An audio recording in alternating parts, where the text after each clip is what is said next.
Shnash Damuk, Shunhat, Kaha, Dashonda Ekuyama de Goknaviachen, Punetya Hampat Mododa. Buenas tardes a todas las personas que están siguiendo esta transmisión en estos momentos.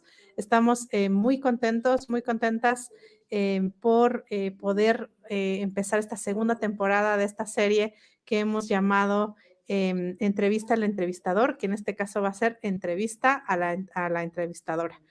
Antes de eso tuvimos un panel sobre prácticas de campo, etcétera. Y bueno, este es un esfuerzo que entre muchas personas hemos hecho para poder de alguna manera voltear el micrófono, ¿no? Generalmente muchos investigadores, investigadoras llegan a la región Mije a estudiar diferentes temas desde la antropología, la sociología, la etnología y muchas otras disciplinas. Y bueno, ahora queríamos hacer un ejercicio para voltear el micrófono y también entrevistar a entrevistar a esas personas que han tenido este interés. Creemos que es importante ver, reflexionar, platicar, cuestionar también, ¿no? Sobre todo lo que hay detrás de hacer una investigación, los retos que eso supone, las relaciones con la población estudiada o estas categorías bien difíciles sobre lo que se estudia y lo que, digamos, quién es objeto o no de estudio, ya nos parece bastante complicada, digamos, esas categorías. Y bueno, nada más queremos aclarar que este espacio es para compartir, para debatir y bueno, no se pretende o agradeceríamos mucho que no se utilice para fines otra vez de estudio, ¿no? Como de objeto de estudio de esta serie de entrevistas, al contrario. Y bueno, en esta ocasión que empezamos esta segunda temporada, estamos muy contentos de poder tener como entrevistada a Elena Nava Morales, a quien conocemos de hace mucho tiempo. Ella es investigadora del Instituto de Investigaciones Sociales de la UNAM y tiene un doctorado en antropología social en la Universidad de Brasilia, en Brasil. Y bueno, su último libro es Totopo al aire, radio comunitaria y comunalidad en el Istmo de Tehuantepec. Es una etnografía sobre una radio comunitaria en el estado de Oaxaca. Y en 2016, Elena ganó la beca para mujeres en las ciencias sociales, otorgada por la Academia Mexicana de las Ciencias, con un proyecto postdoctoral llamado Fuerzas Hegemónicas y Contrahegemónicas en la Comunicación Indígena. Y bueno, pues ella ha tenido, tiene una gran trayectoria en este tipo de estudios sobre la comunicación comunitaria, sobre la comunicación indígena y pues tiene muchas publicaciones sobre este tema. Tenemos también tiene también el libro Tejiendo desde la Contrahegemonía, Medios, Redes y Tecnologías de la Información en América Latina, el artículo Ecos de la Comunalidad en Oaxaca a inicios del siglo XXI, todos relacionados con este tema de investigación. Y bueno, ahora también tenemos el honor de contar como entrevistador a Sócrates Vázquez García. Él es de Tlahuitoltepec, Oaxaca. Ha tenido diversos cargos comunitarios en su comunidad. Es muy conocido también por la gran participación en la comunicación comunitaria, el movimiento de la comunicación de los pueblos indígenas en general. También recientemente fue comisionado de festejos y pudimos ver por ahí las fotos de este importante cargo comunitario. Él es comunicador comunitario desde hace 22 años, es activista por los derechos a la comunicación de los pueblos indígenas y uno de los fundadores de la icónica Radio Humboj, ubicada en Tlahuitoltepec, Mije. Él ha trabajado en muchos proyectos sobre desarrollo comunitario, capacitación a periodistas comunitarios y de pueblos indígenas, en el fortalecimiento sobre la radiodifusión comunitaria y ha participado de manera activa en el proceso del reconocimiento de las radios comunitarias en la legislación mexicana, que es toda una lucha, ¿no?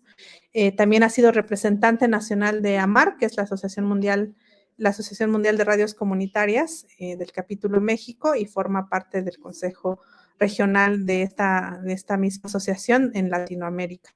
Es sociólogo rural por la Universidad Autónoma de Chapingo y tiene una maestría en desarrollo rural por la UAM y un doctorado en desarrollo rural por la Universidad Autónoma Metropolitana.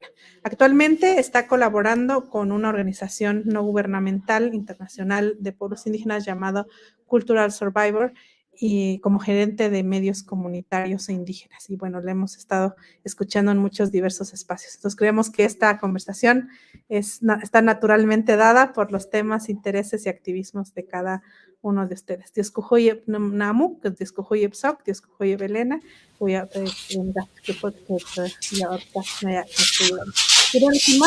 esto es la segunda temporada de Entrevista a la Entrevistadora y comenzamos. Dioskujuyev Elena, Dioskujuyev Elena Nava, Elena Yas, Maya, Elena Gil.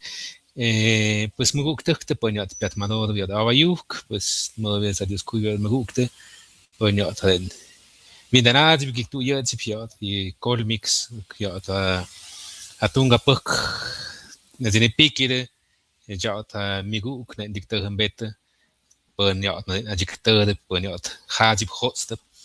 Sham ja kosh ma ja kun linwan am schmak shukt man gaza yet gas baudet. Pues muy buenas noches a todos y a todas, buenos días, buenas tardes cuando vean este video, donde nos están viendo en este momento. Gracias por el espacio, gracias por permitir que podamos platicar un poquito con Elena Nava. Y bueno, pues me gustaría, Elena, preguntarte, en primer lugar, si nos pudieras platicar un poquito cómo fue tu acercamiento con la comunidad de Tlahui, pero en general tal vez con el pueblo Ayuk, dónde nace ese interés de poder acercarse a la comunidad y también el estudio que hiciste en un principio, me acuerdo por ahí de los inicios del año 2000, 2001, pues estabas haciendo algunos trabajos de investigación desde la visión antropológica, si esto formó parte de algo más grande o cómo fue que te pudiste acercar. Un poquito, si nos puedes platicar. Muchas gracias, Oc. Bueno, pues primero agradecerles por la invitación del Colmix. Es para mí pues un honor estar aquí con ustedes, para Jazz, Tajeu, Julio, ¿no? Que me hicieron la invitación. Y bueno, también me quedo muy feliz porque justamente mi entrevistador es Sócrates Vázquez. Soy una gran admiradora de su trabajo, de su tesis doctoral que pude leer y seguir durante pues varios años, entonces a lo largo de la construcción, entonces pues me quedo muy, muy feliz, ¿no? De poder estar aquí con ustedes. Y bueno, un poco para responder la pregunta de Soc, bueno, es una historia un poco larga que sí justamente viene desde el 2001, 2002. Que yo me empecé a interesar en el Internet, ¿no? En los usos del Internet, que bueno, el Internet era una herramienta, desde aquí, bueno, desde las ciudades la usábamos para diferentes cosas, pero sí era, nos empezábamos a aproximar, ¿no? Yo en aquella época tenía unos 22 años aproximadamente, entonces, bueno, ya pasó un rato, ahorita tengo 41, entonces 20 años atrás. Y entonces, bueno, mi proyecto de investigación era un poco saber cómo se usaba el Internet, no solo en la ciudad, sino en otros espacios. Entonces, había un proyecto en la UAM Iztapalapa, que es donde yo estudié antropología, en donde un profesor, Eduardo Nibón, llevó a un grupo de estudiantes a Oaxaca. Entonces, bueno, yo me fui en ese grupo. Y allá conocí pues un poco la escena, digamos, de las organizaciones, de las asociaciones, y entre ellas, bueno, llegué a Ojo de Agua Comunicación en un rastreo que hice también por internet, y entonces justamente, no sé, yo llegué en un primer mes y un mes después ellos tenían tenían un evento que se llamaba Internet y las cosas que vienen de afuera, Internet en comunidades indígenas. Entonces, bueno, yo regresé a México, regresé a Oaxaca un mes después y les pedí poder participar justamente para conocer cómo era este Internet en estas comunidades. Entonces, ahí en este foro tuve la oportunidad de conocer pues a varias personas, claro, varias personas que participan actualmente todavía en Ojo de Agua Comunicación, y entonces ellos me abrieron un poco las puertas, ¿no? Para poder conocer también a los pueblos, a la gente que estaba de los pueblos, que bajó en ese foro justamente a la ciudad de Oaxaca, para poder, pues, expresar y un poco exponer cómo eran las experiencias que tenían con Internet. Y entre esas personas, felizmente también pude conocer a Sofía Robles. Platiqué con ella me dijo en ese mismo evento, ¿no? Que duró, me parece que un par de días o 3 días, no recuerdo bien, pasaron ya 20 años, entonces es largo, ¿no? Ya el tiempo. Me dijo, no, pues en Tlahuitoltepec está el BICAP, el Bachillerato Integral Comunitario Ayuj Polivalente, y ahí hay internet, entonces podrías a lo mejor hacer tu investigación allá, te puedes quedar en mi casa. Entonces, bueno, yo feliz, ¿no? Pues muy feliz de poder irme para allá. Hablé con mi asesora de tesis, que en esa época también como estudiante de licenciatura, pues no teníamos así como muchos recursos. Me ofrecieron una beca de tesis de licenciatura en el INA, Alicia Barabas, platiqué con ella y ella me dijo, bueno, pues ve, porque ella también tenía como la intención de que yo pudiera o ir a la región Mije o a la región Mazateca, justo porque los intereses de investigación de un proyecto más amplio apuntaban como a esas dos regiones. Y entonces yo dije, no, pues parece que en Tlahui me están abriendo las puertas y podría yo ir para allá.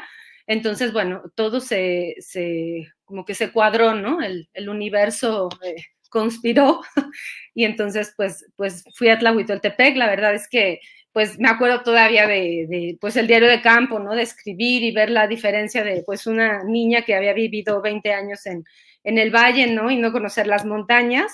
Llegar a Tlahui pues fue como toda un descubrimiento, ¿no? De una pues geografía distinta, ¿no? Simplemente el estar casi siempre posicionada en un valle a llegar a un territorio montañoso, pues fue así como, ¿no? Entonces, bueno, ya desde ahí empezó como, pues mi amor por Tlahui, también pues mi interés, ¿no? Por conocer más. Entonces, pues es un poco como la historia. Ya. ¿No? Y bueno, si nos puedes platicar un poquito, entendemos que esta investigación nació de esa necesidad de construir una tesis, ¿no? De tener un proyecto de investigación. ¿Cómo fue como ese proceso de que llegas a la comunidad, ves esa necesidad en tus cuestionamientos, en tus planteamientos de investigación? ¿Era lo que tú buscabas o lo adaptaste cuando llegaste? ¿Preguntaste si era necesario hacer esa investigación? ¿Es lo que se necesitaba en ese momento? ¿Cuál fue el proceso al llegar a la comunidad a partir de lo que tú pensabas antes? Sí, pues creo que esto es un punto muy importante que ustedes también ya han tratado, ¿no? En reuniones previas que han tenido, como la sesión previa a esta.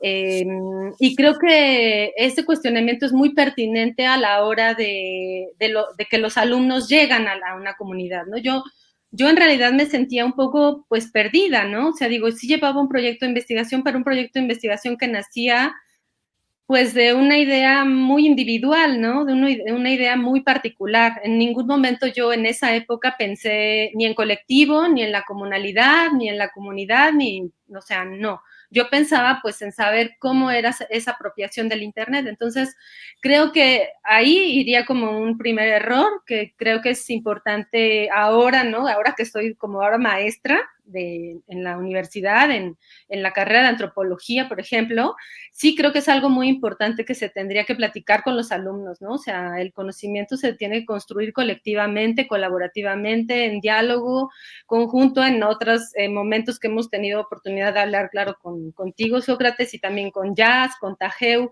y con otras personas, con otros investigadores, sí vemos que hay, pues, error, ¿no? O sea, un error de llegar y como decir, bueno, estas son mis preguntas, ¿no? Pero pues a lo mejor esas preguntas pues solo me interesan a mí, ¿no? Individualmente. Entonces ahí sí creo que sí tendríamos que la construcción fuera de otra manera, ¿no? Y desde las universidades también poder empezar a pensar cómo es esa construcción colectiva, ¿no? No es una construcción individual, y sobre todo esto a la hora, pues, de trabajar con los pueblos, ¿no? Con los pueblos indígenas, y también de la mano con los intelectuales y con las personas investigadores, ¿no? Investigadoras e investigadores de las comunidades u oriundos de las comunidades. Entonces, bueno, yo para esa época creo que sí estaba como en pañales, o sea, no puedo decir que llegué como haciendo una crítica. Sí llegué desde las organizaciones un poco, que fueron quienes me empezaron a abrir los ojos de cierta manera, la convivencia cotidiana con gente de base, ¿no? Que estuvo también apoyándome y mostrándome, abriéndome los ojos, ¿no? De muchas cosas y prejuicios que va uno de la ciudad, ¿no? Llevando hacia allá. Entonces, pues me quedé 13 meses en Tlahui, ¿no? La primera vez. O sea, fueron un periodo de aproximadamente 3 meses, y luego regresé aquí a México otros 3 meses y me volví a ir, pero ya me quedé allá. Entonces, creo que esa también inmersión en la comunidad y ese recibirme en la comunidad fue como un abrir los ojos, ¿no? A muchas cosas que yo no había como previamente pensado, ¿no? Creo que el proyecto cambió, creo que sí cambió. También el acercamiento, a lo mejor que no se ve eso muy directamente en la tesis de licenciatura, y eso también platicaba con Tajeu hace unos meses, que me dice, uy, te hubieran dado unos jalones ya de orejas varias personas, porque lo que está en la tesis, pues ya de repente me decía, ay, ¿qué es esto? ¿Qué es esto?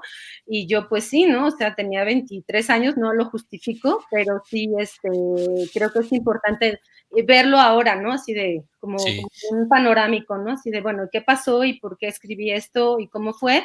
Pero creo que, por ejemplo, este acercamiento justamente a la casa de Sofía Robles, con Tajeu, con la abuela, esto me abrió de cierta manera también a los escritos de Floriberto Díaz, ¿no? Que fueron muy importantes también para mí, ya la parte de maestría y doctorado, ¿no? Que ya como con más madurez mental e intelectual y con otro tipo de, no sé, de aproximación y de conocimiento, creo que se hacen otras cosas, ¿no? Entonces, sí, sí. Y en ese sentido creo que un poquito el papel de las universidades, la formación que hay en estos procesos de investigación, sobre todo en las ciencias sociales, que es más visible, digamos, y que estamos más empapados los que estamos en estos procesos. ¿Qué cuestionas tú en ese sentido en la formación de los investigadores, sobre todo los investigadores de ciencias sociales, que dicen que van a campo, que es como algo muy abstracto y también muy colonial, también como el centro del saber es la universidad, entonces hay que ir a campo a ver cómo contrastamos lo que conocemos en la universidad? ¿Qué cuestiones? Esa es una. Y otra es que ahora, también lo mencionas un poquito ya, también nos pasa a todos, digamos, en ese proceso que también estamos en los procesos de investigación. Este es lo que escribí, ¿no? En la licenciatura, ¿no? Y es en qué estaba pensando también, ¿no? ¿Qué crees que cambió en ese momento cuando llegaste, así como que te acuerdas, a la comunidad? ¿La comunidad crees que también como romantiza al investigador? Y cómo lo ve, cómo sentiste esa relación entre hacer preguntas, pero también qué te preguntaban a ti, ¿no? ¿Qué te decían? O qué te contaban, ¿no? Digamos, no detalles, más bien como Estas otras ventajas de ser investigador externo, o ser el AGOTS que llega a la comunidad, ¿no? Entonces, ¿qué significa para ustedes también que van en este proceso? Y no lo digo solamente en la tesis que hiciste de licenciatura, sino que ahora en este proceso que sigues visitando Tlaui, sigues estando en estos lugares. ¿Crees que hay otra formación, hay una deformación también que da a la comunidad? Esa sería mi otra pregunta. Bueno, primero me voy a la primera. Bueno, ay, a ver si no se me olvida la segunda, perdóname, tengo una pésima memoria. Bueno, esto de la cuestión sobre el ir a campo y las universidades, ¿no? Como el centro del saber. Yo sí creo que se tiene que, pues, desconstruir esa idea. O sea, no es solamente en la universidad donde se genera conocimiento. O sea, hay muchos espacios en donde se genera conocimiento. Es un conocimiento del cotidiano, pero justamente ha habido como una hegemonía, ¿no? De un control y una hegemonía, ¿no? De parte de estos sistemas, pues sí, universitarios, ¿no? Que se expanden y que creo que pues no sé si sea como una manera de meternos por estas grietas, ¿no? Ir caminando estas grietas y entonces a lo mejor una manera de descentrar esa hegemonía sería, por ejemplo, o de desconstruir esa hegemonía y descentrar el conocimiento de las universidades, es el vínculo, ¿no? O sea, la relación y el vínculo de universidad con diversas comunidades, no solo comunidades de los pueblos, sino otras comunidades, ¿no? Tanto en las ciudades como en otros espacios, ¿no? También internacionales, ese vínculo de las universidades con esas comunidades, yo creo que es lo que haría que a lo mejor las universidades pues no concentraran, ¿no? O sea, no fueran como ese lugar en donde se concentra, en donde como el centro de donde sale todo el conocimiento, sino que ese vínculo haría que esta relación hiciera que la construcción fuera colectiva, ¿no? La construcción colectiva del conocimiento, que es pues hacia donde deberíamos tender, ¿no? A ir. Eso sobre las universidades. Y la otra pregunta que me hacías, bueno, ¿qué me preguntaban como AGATS? O cómo nos forman las comunidades. Hace unos meses, y bueno, debo confesar que tú me leíste, leíste un artículo que escribí y dándome comentarios, que se llama Domesticando a la Antropóloga, en donde justamente hablo de cómo al estar en Tlaui tanto tiempo y volver, no puedo contar con los dedos ahora cuántas veces he vuelto a Tlaui, digo, voy muchas veces, a veces pues no logro saber cuántas he ido desde el 2001, pero esa desconstrucción de mi persona y reconstrucción de otra persona, yo creo que sí, o sea, que la comunidad te forma, o sea, como AGOTS, ya no vuelves a ser el mismo AGOTS, ¿no? O sea, ya vuelves como un AGOTS, no sé si llamar reformado o reeducado por esa comunidad, ¿no? A donde fuiste. Igual me pasó a lo mejor cuando estuve en el Istmo de Tehuantepec, en donde también aprendí un montón de cosas, aprendí que no debo hablar de tal manera, aprendí que no debo decir tal cosa, aprendí que no tengo que no sé, que a lo mejor mirar de una manera tan incisiva a tal persona, o que tengo que llegar a hablar con las autoridades, o sea, cosas que yo no sabía que tengo que hacer, ahora las sé y entonces ya no cometo tantos errores. Digo, todavía voy y cometo algunos, pero yo sé ya cómo es la manera cómo me tengo que portar, ¿no? Entonces, de esa manera siento que la comunidad me domesticó, ¿no? O sea, me enseñó, pues sí, me transformó, ¿no? De cierta manera, me reeducó. Entonces, creo que por eso es tan importante, ¿no? Justamente ese viajar y ese estar en continua en continua relación. Además de que después de tantos años, pues ya no hay como este vínculo del que hablaba Jazz, ¿no? De bueno, y que claro, que es un vínculo súper cuestionable y que tenemos que, pues, que acabar con esa idea de objeto, ¿no? O sea, creo que la antropología sí se ha transformado, que también no es sujeto, sino que somos todos humanos, ¿no? O sea, somos personas que estamos conviviendo y que estamos construyendo, pues, un mundo juntos. Entonces, creo que eso es importante, ¿no? En el sentido de poder pues no llegar con esa idea de el investigador que llega y observa y ve, sino que la cosa puede ser mucho más colaborativa, ¿no? Y en los últimos años que he vuelto y he regresado, sí tengo un proyecto de investigación que planteo al llegar, ¿no? Digo, bueno, este es el proyecto, ¿qué les parece? ¿Cómo lo hacemos o no lo hacemos? ¿O les parece un poco descabellada esta pregunta? ¿O piensan que ahorita he estado trabajando más con el colectivo Genmoñ, ¿no? Con en Tlahui, y con algunos otros colectivos multimedios. Y bueno, y también un vínculo muy cercano con la radio, pero que es un vínculo un poco más colaborativo, no es justamente un vínculo de investigación, en donde, bueno, en varios momentos se me han pedido cosas o talleres o algunas cuestiones de elaboración de algún proyecto, alguna cosa, y entonces ahí pues le entramos, ¿no? Ahora sí que a la talacha, a la chamba, pero ya no es una relación de investigación, ¿no? Porque siempre la investigación podríamos decir que sí tiene algo de vertical o mucho de vertical, dependiendo desde dónde se esté haciendo y dependiendo de la o el investigador, pero creo que eso se tiene que desconstruir, ¿no? O sea, sí, es necesario. Ya.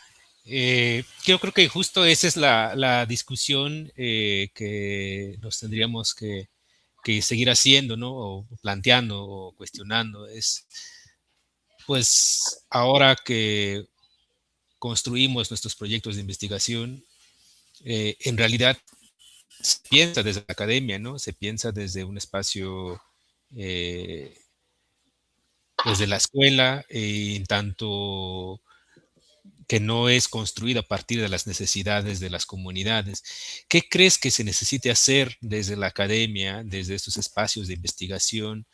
¿O qué es lo que tenemos que deconstruir como esta relación para que no se vea como una investigación extractivista, ¿no? Pues que vamos a ver cómo se comportan usando el Internet, ¿no? Eso. Y lo otro es que en este proceso que tú ya tienes ahora de trabajar la investigación desde una formación, como dices, ya más consciente, madura y desde la perspectiva de cómo... en general, ¿cómo ves tú que contribuyen los procesos de comunicación, perdón, de investigación a la comunicación en la región ahora, ¿no? ¿Cómo crees que está aportando? Es mi segunda pregunta. Y creo que vamos de tiempo, ¿no? Media hora. No sé porque no nos dijeron. Entonces ahorita aquí nos mandan un mensajito.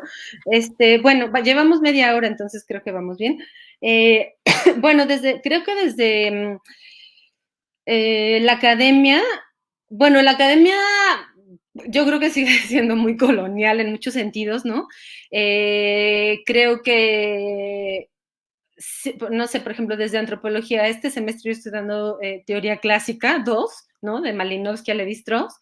El pensamiento antropológico es potente en el sentido de que hay mucha desconstrucción de Occidente, desde esos autores que estoy mencionando, ¿no?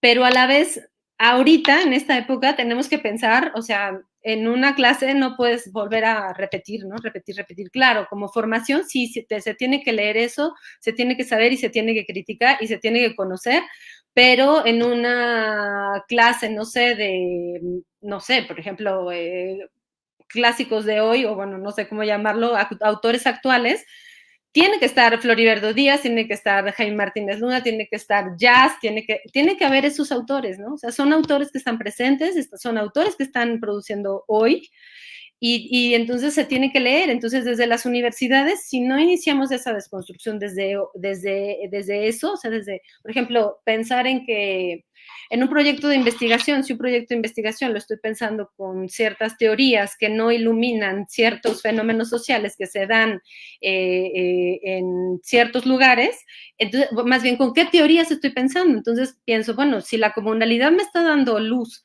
sobre lo que está pasando con la comunicación indígena en Oaxaca, o a lo mejor en otros espacios, en Brasil, o no sé en dónde, ¿por qué no usarla, no? O sea, hay algo de racismo, de discriminación y de desigualdad, hay que decirlo con todas las palabras, de por qué no elegir una teoría así para poder iluminar un fenómeno social que se puede dar en todo el mundo.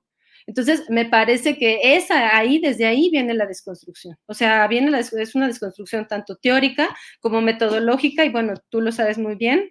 Metodológicamente también es importante, ¿no? Pensar los procesos desde dónde y cómo acercarse a ciertos fenómenos, ¿no? Que se dan en la realidad social de diferentes lugares, y entonces cómo nos acercamos a través de qué herramientas, ¿no? Metodológicas. Entonces, yo sí creo que hay una necesidad de abrir estos espacios, de abrir espacios en donde se pueda dialogar sobre esto, y también posicionar estas teorías, ¿no? Posicionar estas teorías que a lo mejor podemos decir desde abajo, que a lo mejor podemos decir teorías nativas, teorías no, pero son teorías que están en lo horizontal, ¿no? Con las otras teorías. Entonces, ¿cómo hacer que esas teorías iluminen un fenómeno y que a lo mejor puedan estar, claro, que puedan estar en un horizontal, ¿no?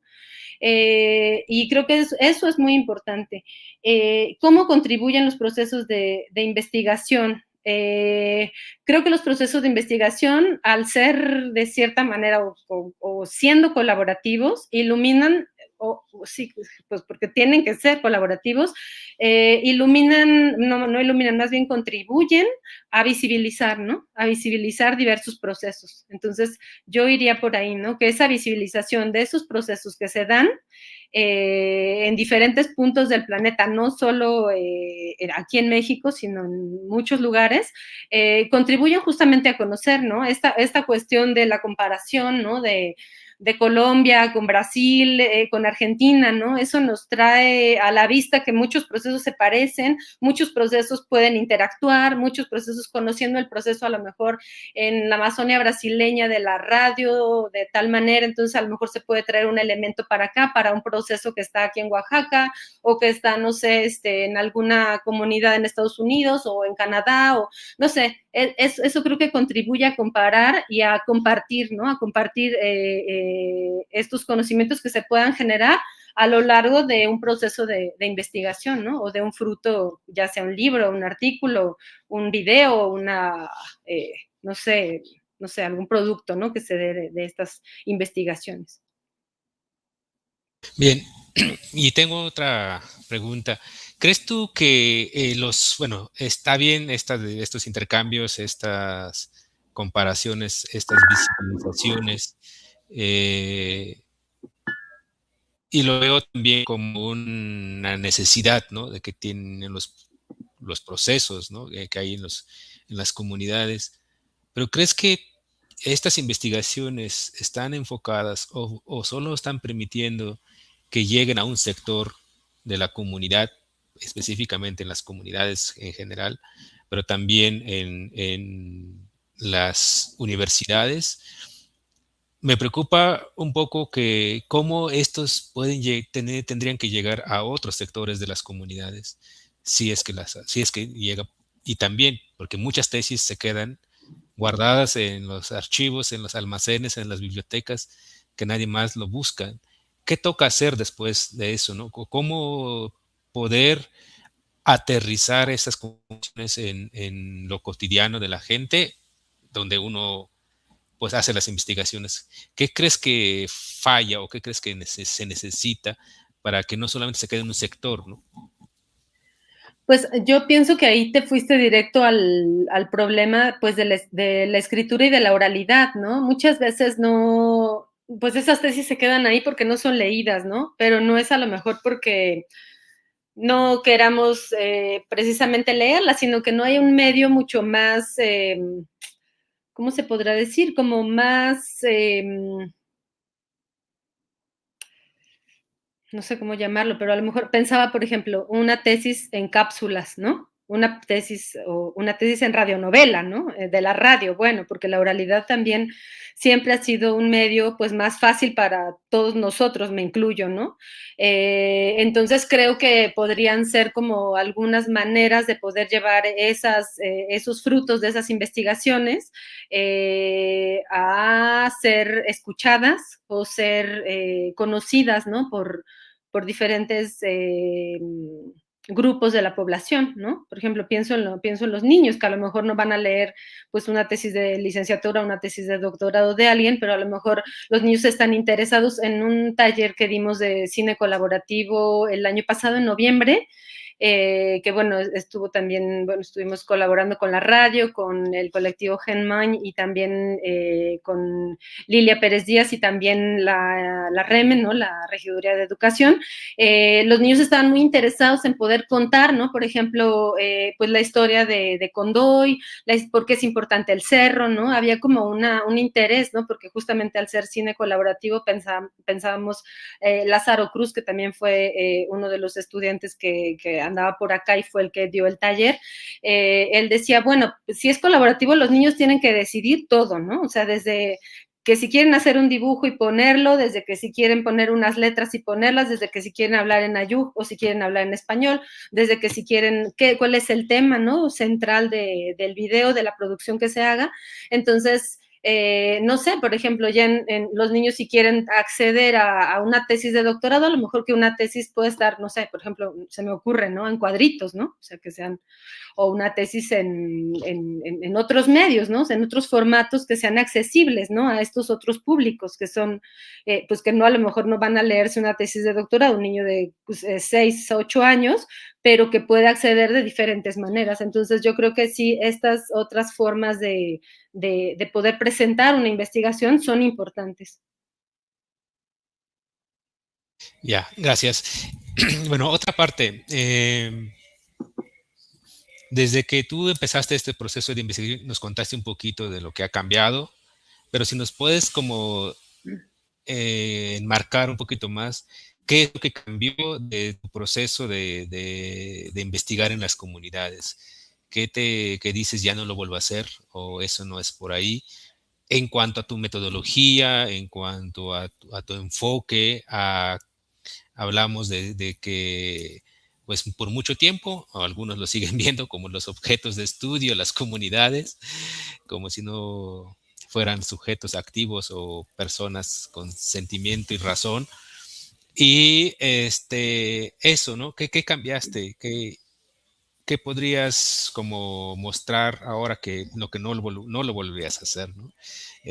Para que te ha formado en la comunidad o que te ha formado en tu proceso de reflexionar tu práctica hacia las comunidades?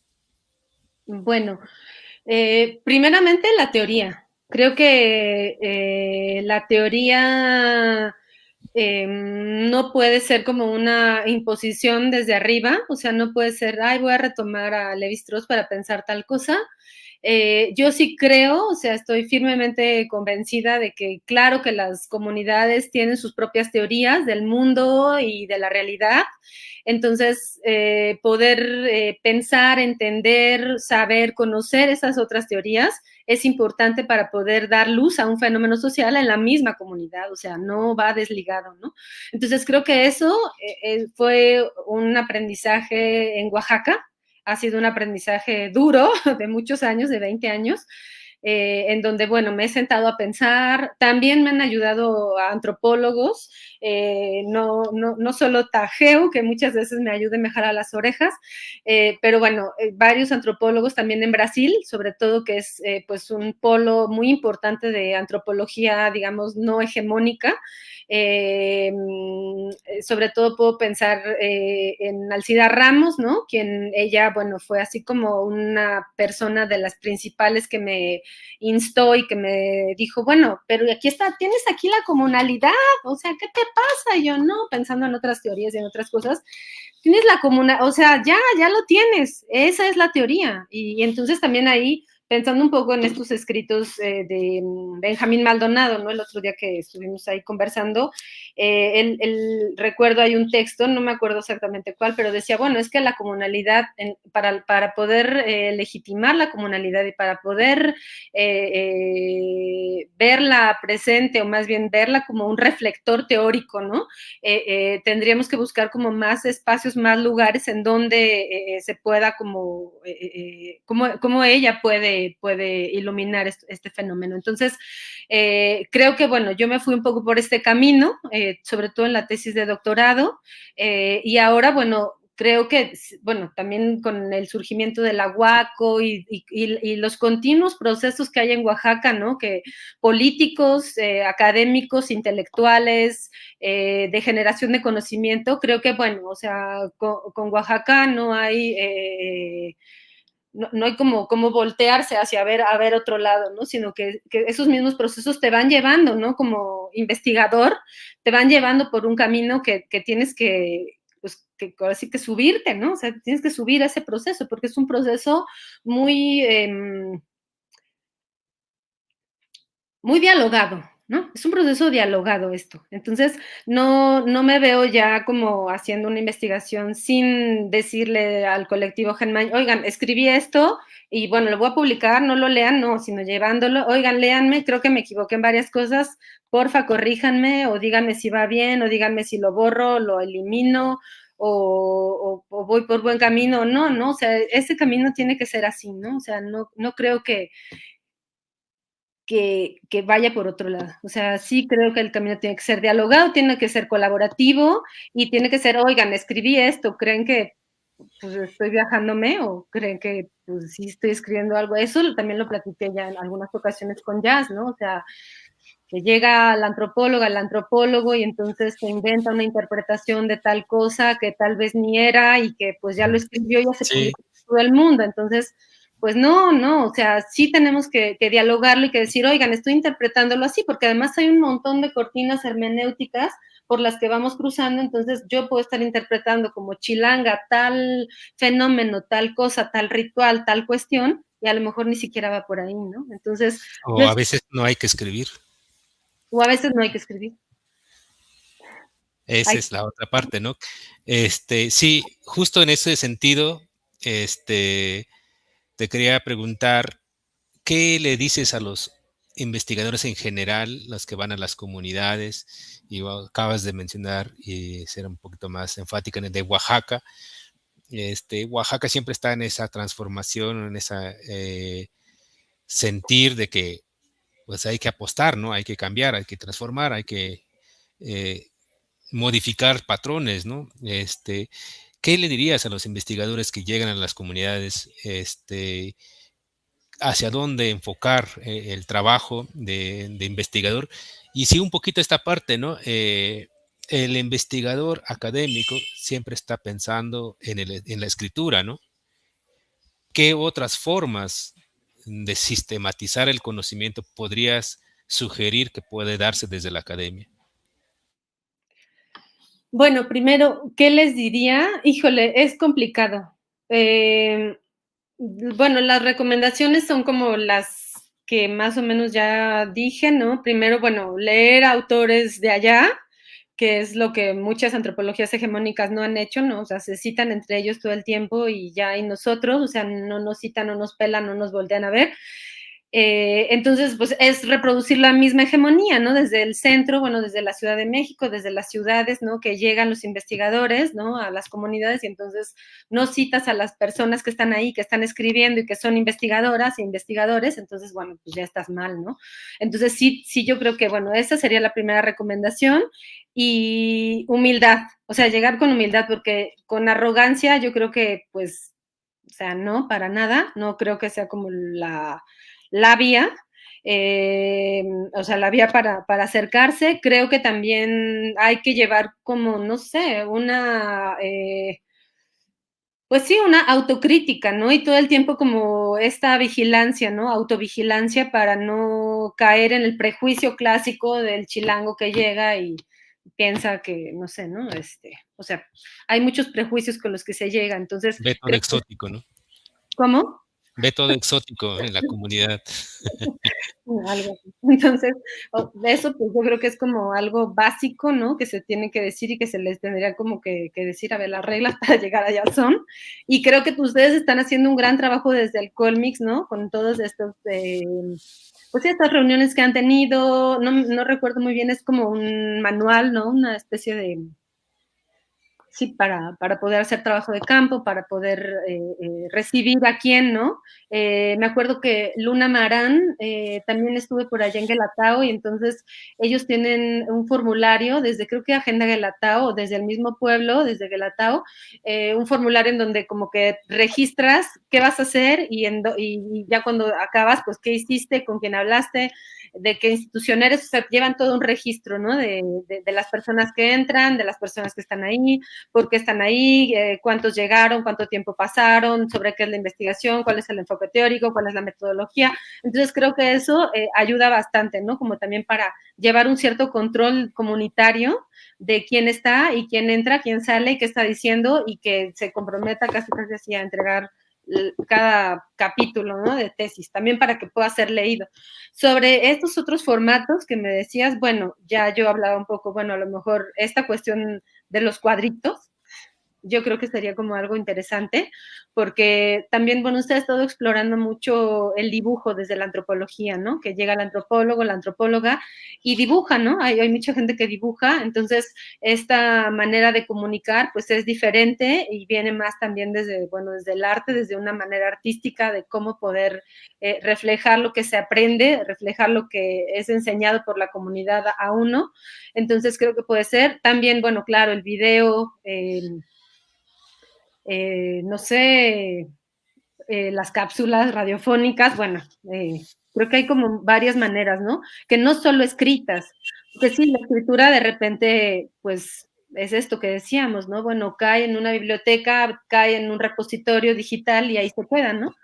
A lo mejor nadie lo lee, nadie le interesa, pero a lo mejor si me ponen un video de 10, 15 minutos o una película, a lo mejor pues sí, me la echo, ¿no? La veo. Entonces creo que sería una manera pues, mucho más inteligente, interesante. No quiero acabar con la escritura para siempre diciendo esto, pero pues ya creo que ya lo dije.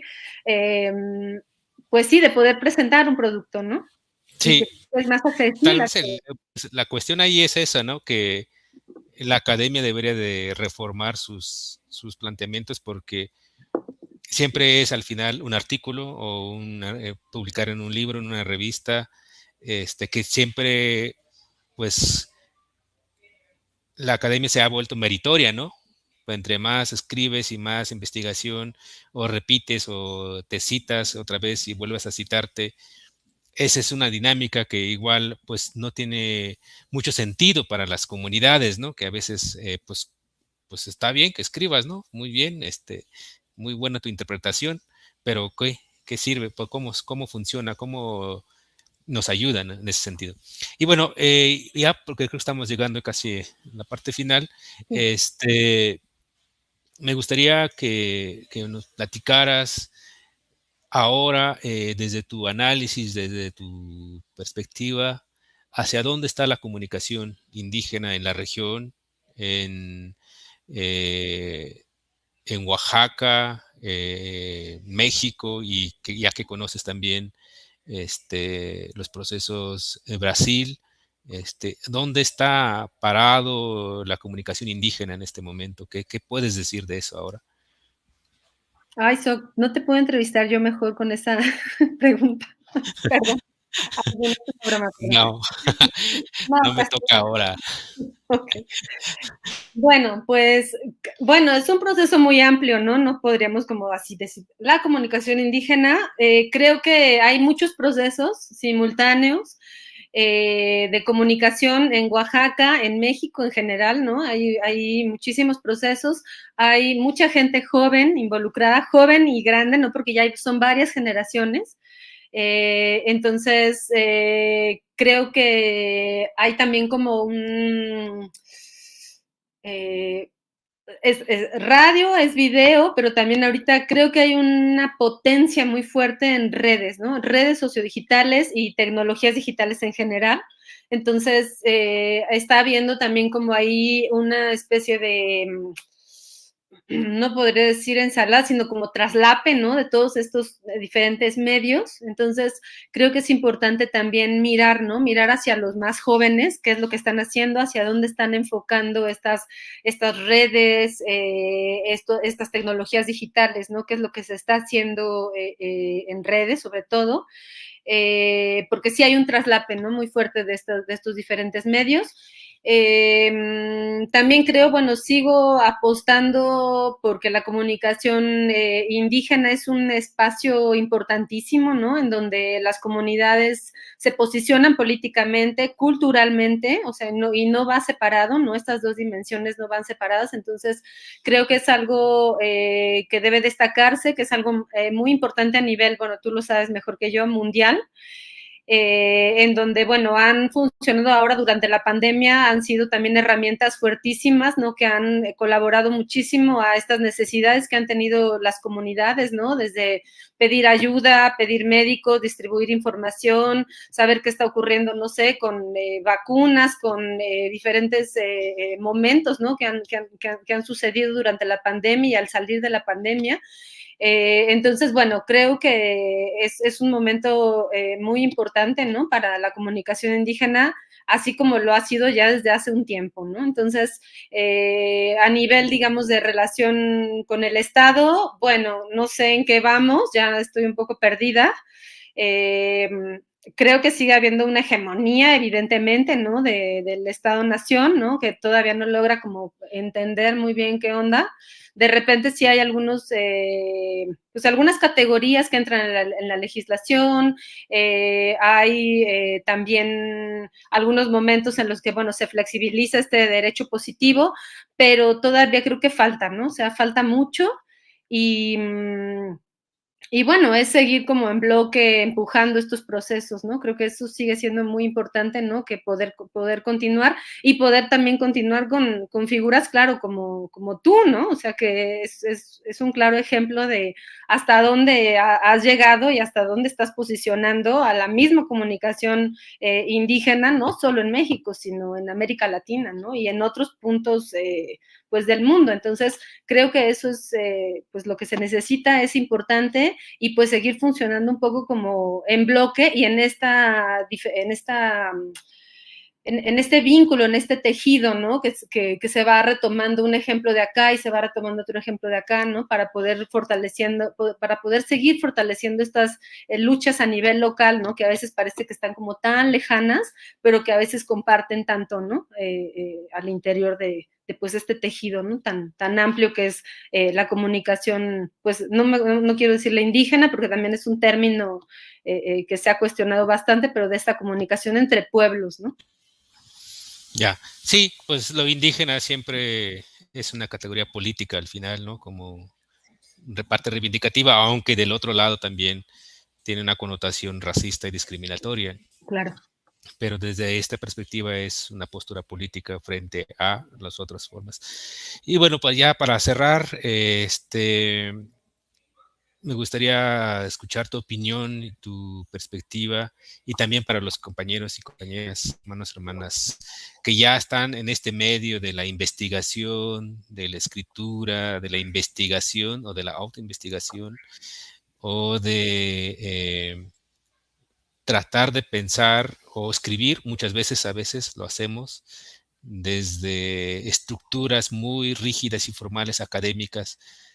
Pero desde tu perspectiva, ¿crees que los que han ido a las escuelas, los compañeros a universidades de ciencias sociales, sobre todo, porque es lo que más conocemos y abarcamos, pueden escribir desde su pueblo? ¿Pueden cuestionar también su escritura? ¿De dónde crees que se podría hacer? ¿Qué podrías recomendar? ¿Cómo se puede hacer ese ejercicio, ¿no? Y creo que lo que podrías decir aplica no solamente a los pueblos, sino que también a otros que pueden autoetnografiarse, ¿no? A ver, no entendí muy bien. O sea, Sí, sobre todo a los compañeros y compañeras que hacen investigación que son de pueblos ok, indígenas. Ajá. ya. Pues bueno, tú lo dijiste ahorita al final como no, a lo mejor la autoetnografía o la etnografía, ¿no? La etnografía no pensada como un instrumento o más bien sí pensada como un instrumento, como una herramienta justamente para poder explicar una realidad, ¿no? Entonces, ya sea autoetnográfico o etnográfico, creo que es una herramienta potente, poderosa, para poder explicar de una manera también narrativa, ¿no? O sea, no solo como de una manera rígida y poco flexible, en donde, bueno, vemos, el objetivo y luego la hipótesis y luego esto, sino como los resultados y la interpretación de los resultados, no, sino como una manera narrativa de contar, ¿no? De contar una comunidad, de contar mi comunidad, de contar mi colonia, de contar mi barrio, ¿no? ¿Qué pasa en mi barrio? ¿Quién se va? ¿Quién sale? ¿Quién entra? ¿Por qué hacen? ¿Por qué quieren? ¿Qué es lo que se necesita? ¿Cuáles son las peticiones al gobierno, a la delegación? No sé, el narrar, ¿no? O sea, el poder de la etnografía creo que está en la narrativa, ¿no? Y bueno, hay narrativas que lo sabemos pues todas y todos son muy poderosas. Entonces, creo que sí, si le apostamos como a la etnografía como una herramienta narrativa, creo que podemos hacer mucho, porque también es una herramienta donde se juega mucho la creatividad y la imaginación. Entonces, yo sí le apostaría a la etnografía como esta herramienta donde la imaginación, la creatividad y la narración corren juntas, ¿no? Y podemos como explicar bastante, decir bastante y, bueno, posicionarnos también políticamente. Pero sí, sí es posible que desde las comunidades indígenas podamos escribir nosotros. No, por supuesto. Bueno, tú tienes una tesis que está por publicarse o que tiene que Bueno, publicarse, quién sabe. porque es una Nadie belleza. lo va a leer, mejor no se publique. Bueno, yo creo que sí la vamos a leer. Sí, eso, ¿no? Y bueno, pues yo tengo que retirarme en unos minutos. Si quieres comentar algo más, algo que no pude preguntar, algo que quieras enfatizar, algo que quieras decir. Pues solo agradecerles pues haberme pues elegido para estar aquí. Yo realmente me siento muy honrada y me da mucha felicidad poder participar con ustedes. Pues estoy muy contenta, ¿no? De poder estar aquí. Se me pasó la hora como agua, o sea, ni me di cuenta. Y bueno, es más bien fue para mí como una charla, ¿no? Muy, muy rica. Gracias, Sok. Sí, bueno, pues Bueno, muchas pues gracias. Dioscoye Belena, muchas gracias por esta muy interesante charla y creo que hay muchos hilos ahí de metodología, de cómo hacer accesibles las tesis, muchas cosas muy interesantes por ir jalando. Ojalá que tengamos más conversaciones de ese tipo, de verdad estuvo muy interesante, estuve tomando mis notitas. Y bueno, muchas gracias a todas las personas que nos acompañaron. Queríamos recordarles que vamos a seguir teniendo a más personas invitadas como parte de este ciclo y también recordarles que, bueno, hay una colaboración entre el Colmix y la Ibero para publicar en la revista Ibero Forum de la Universidad Iberoamericana de la Ciudad de México. Es una invitación para participar en un dossier de esta revista llamado, voy a pronunciarlo en Mije de Totontepec, que seguramente mi Mije de Totón no está muy bien, pero es Mujayo Mutnak Yostumjada Mutnamia Kumjada. Diálogos y perspectivas actuales sobre la investigación desde los pueblos indígenas. Entonces, esta es una invitación a todas las personas que quieran justamente participar en este dossier sobre perspectivas actuales de la investigación. ¿Qué se hace desde los pueblos indígenas? Pueden consultar la convocatoria completa en la página de iberoforum.ibero.mx.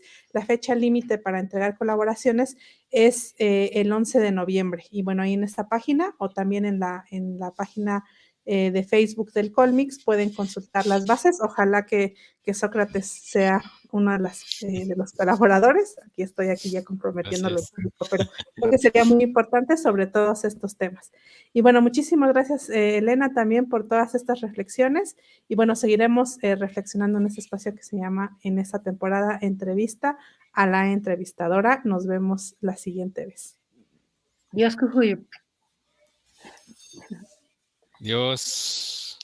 Dios. La